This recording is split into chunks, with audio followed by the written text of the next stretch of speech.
My name is Arlen Devereaux, an archaeologist and member of the British expedition to the Middle East in 1925.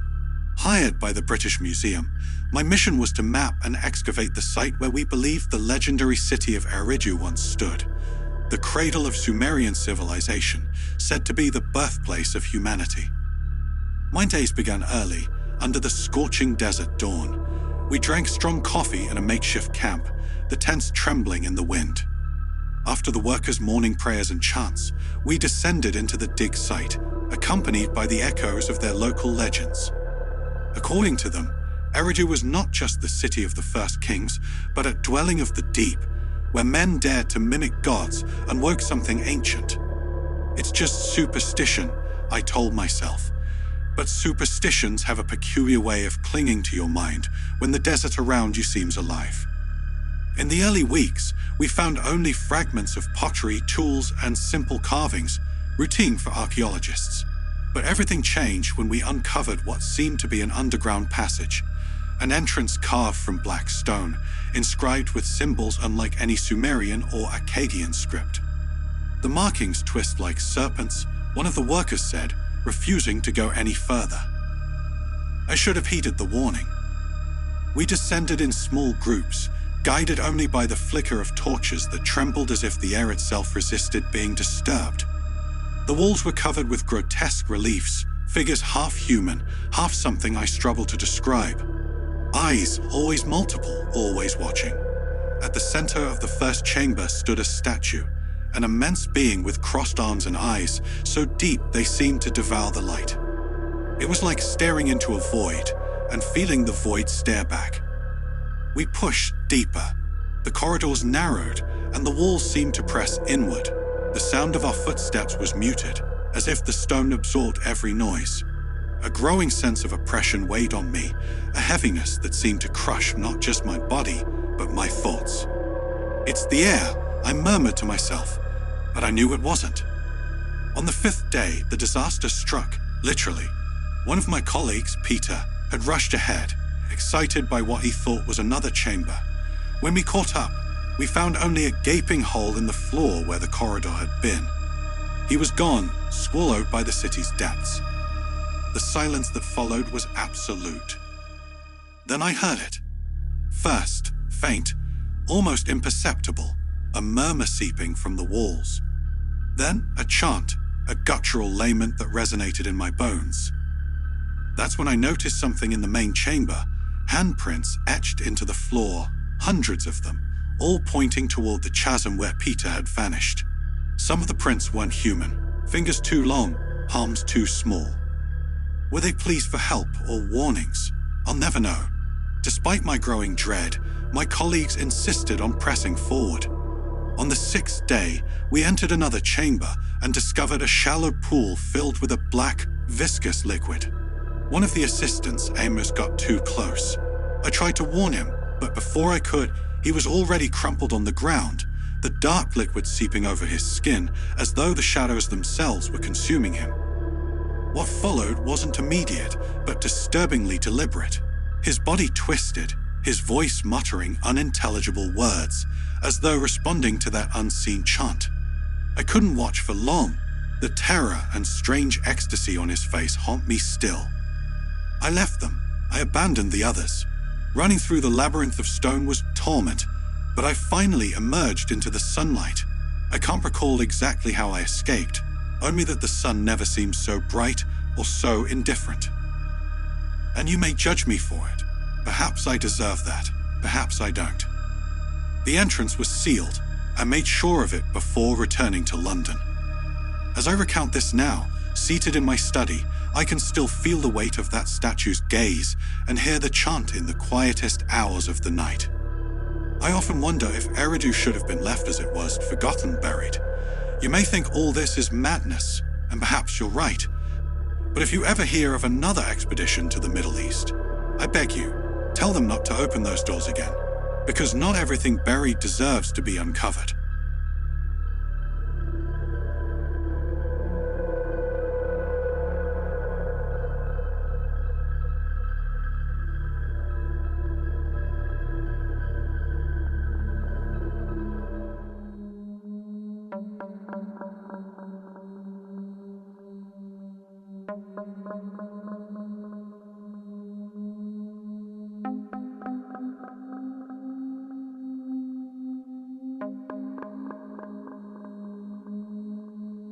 You may think me a fool, I know. Perhaps you'll believe I've lost my mind, or that I'm a coward incapable of facing the shadows I've unleashed. But please, listen. Let me explain before you judge, for what I saw should not exist. My name is Etienne. I am a grave digger in Paris, working for the administration of the catacombs. I am not a man of many luxuries or ambitions. My life is simple. By day, I care for the bones resting beneath the city, stacked with near-artistic precision, forming corridors that seem endless. At night, I return to my small apartment in Montmartre, read a book by lamplight, and sip cheap wine before bed. Paris, in the late 19th century, was a city in full bloom. Its streets teemed with artists, poets, and philosophers debating grand ideas in cafes, while I went unnoticed, carrying my bucket of tools and my face perpetually dusted white with bone powder. I admit, I enjoyed this anonymity. It was as if I were part of the invisible framework of the city, the dark foundation of its luminous beauty. But something changed recently. We received orders to open a section of the catacombs that had been sealed off for decades. They said it was merely an expansion, a practical need to store more bones from overcrowded cemeteries. Yet rumors swirled among the older workers. They spoke of inexplicable sounds, of a silence that felt alive, pulsing like the heartbeat of a wounded animal. The corridor we opened was different. The walls were covered with symbols I didn't recognize, though they were undoubtedly human. Crude carvings, almost primitive, yet imbued with a disturbing intent. They resembled eyes, many eyes, all watching me, even in the dim light. When I first stepped in, a cold draft swept past me like a frosty whisper. My lantern flickered, but I pressed on, telling myself it was just air displaced by the newly opened passage. The task was straightforward: catalog the remains and ensure the area was structurally sound. But the further I went, the more I felt something was wrong. Have you ever been in a place where the silence feels heavy, as though the air is thick with unsaid words? That's exactly how it was. With each step, my heart pounded harder. But it wasn't just fear, it was as if something was approaching. Not physically, but spiritually, if you understand.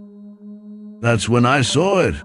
At first, I thought it was just another pile of bones, but I soon realized they had been deliberately arranged. Altar. In the center lay a skull unlike any I'd seen before, black as coal, its jaw stretched wide in a grin that seemed to mock me. A terrible vertigo overcame me, as if the ground had vanished beneath my feet. And then the whispers began. I cannot fully describe what I hear. Words I didn't know, spoken in a cadence that felt like the very melody of despair. The air grew thick, and my knees buckled. Suddenly, the shadows around me began to move. Not ordinary shadows, but indistinct figures, both human and monstrous.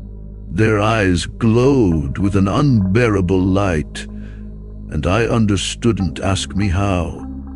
That they were the forgotten ones, those sacrificed here, buried in secret to appease something. They didn't speak to me, but showed me. Visions of Paris consumed by black flames, its people wandering like lifeless puppets, guided by an unseen force. I wanted to scream, but my voice had been stolen. That's when I realized my mistake. I should never have entered. I should never have allowed the seal to be broken. My curiosity, my arrogance, all of it had unleashed something that should have remained buried. Summoning every ounce of strength, I ran. I didn't look back, though I could feel the shadows almost touching me, like claws trying to drag me back. When I finally reached the main entrance, my lantern went out completely, but it didn't matter. I was safe. Now here I am, speaking to you, warning you. I never returned to the catacombs, and I doubt anyone will ever seal that place again. Perhaps it's too late. The shadows still visit me in my dreams, and the whispers never cease. But perhaps you can listen to what I say. Perhaps you can understand what I've done. Or maybe you'll just think me mad. But please, if you ever find yourself beneath the streets of Paris, remember what I've told you, and never, ever break the ancient seals.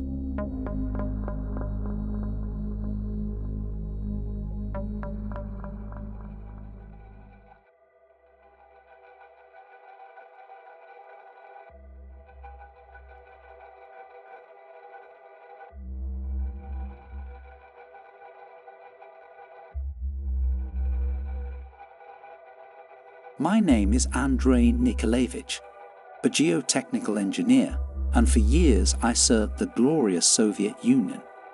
It was 1963, at the peak of scientific progress, and we were determined to conquer not only the skies but the earth beneath our feet.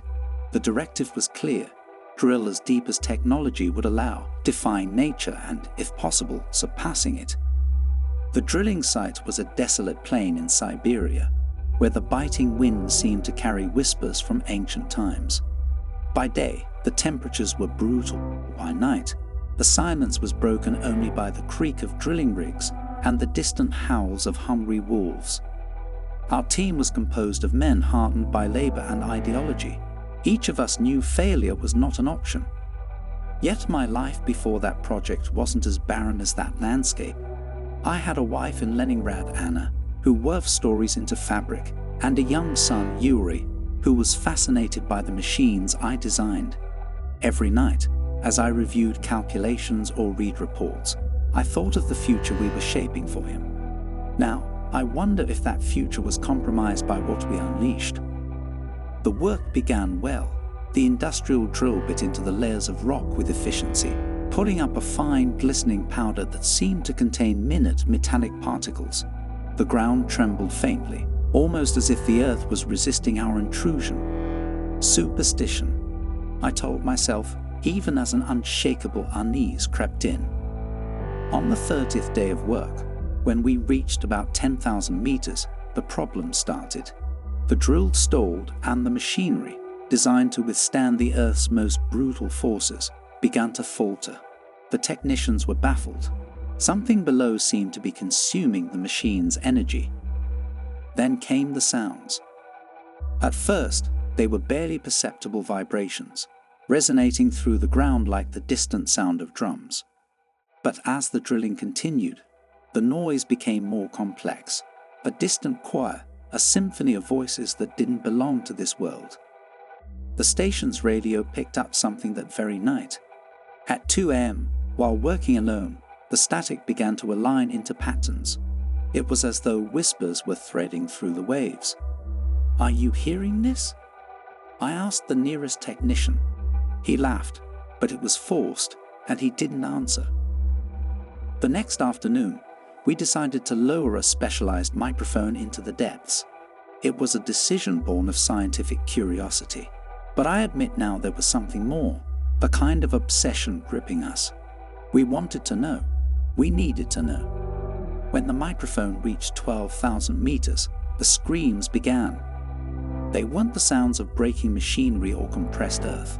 They were voices, human and yet not. One of the men dropped to his knees, tearing off the headphones with a cry of terror. What we heard was an eternal lament, a cry of agony that resonated not just in the ears but in the soul. And then, as if we had struck a raw nerve, the ground shook violently. The main rig partially collapsed, and one of the workers was drawn into the abyss that opened beneath his feet. I didn't see the exact moment, but the sound that followed was indescribable, not of someone falling, but of something being consumed. We were immediately ordered to halt all operations. Officials arrived the next morning, sealing the area and confiscating all equipment. There were no explanations, only stern looks and heavy silences. As we departed, I took one last look at the site and saw something that haunts me to this day. A dark vapor was rising from the opening, and within it, shapes danced, shadows that seemed to look at us with something I can only describe as mockery. I was never the same after that. For years, I tried to forget what we experienced there. But at night, when I close my eyes, I don't hear silence. I hear that infernal chorus, growing louder, calling out. We did more than drill into the earth. We opened a door and something that should have remained buried is now free,